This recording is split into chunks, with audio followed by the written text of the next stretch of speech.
पिलांकर सकाळर जलखिया सहित school lunch box रे tiffin केमिति कम समय रे बनेबे आउ जल्दी भी बनिबो पिलांक पई हेल्दी भी बनिबो टेस्टी भी बनिबो। मु तो कहबी एई भली भाव रे इंस्टेंट मालपुआ बनांतु देखिबे 5 मिनिट रे बनिक रेडी हे जिवो।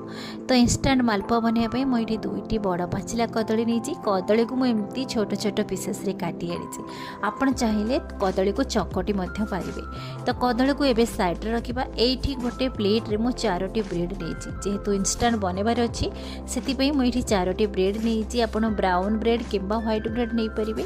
एबे आमे ब्रेड रे काटिकी रखि कदली को एमती सजेदबा। आपड़ जदि अधिक क्वांटिटी मालपुआ बनवाक चाहूँगी ताहले ब्रेड रो क्वांटिटी अधिक नेबे कदली रो क्वांटिटी अधिक नेबे।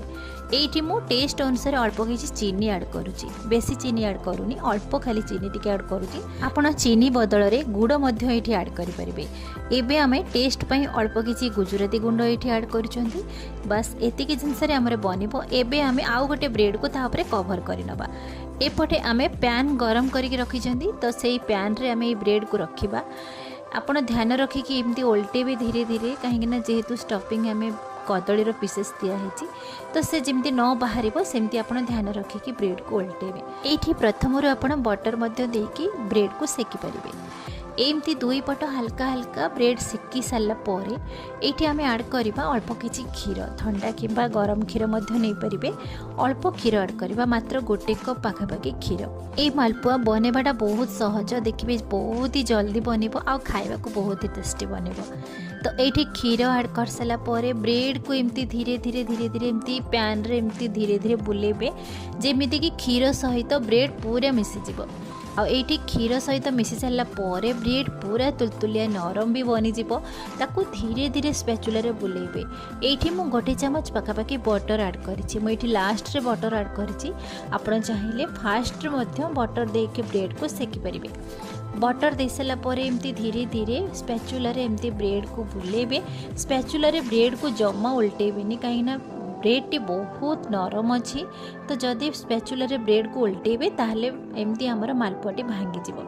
तो यही भली भाव में देखो पैन को धीरे धीरे गोटे प्लेट रे ब्रेड को एमती धीरे उल्टे नेबे। पुणी से ही प्लेट रे पुणी पैन रे ताको ब्रेड को उल्टे नेबे।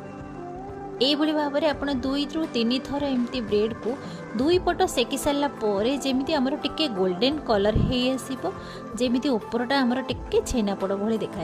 यही भाव में 2 पट मालपुआ सेकी सारा मुझे प्लेट सहित देके उल्टेली।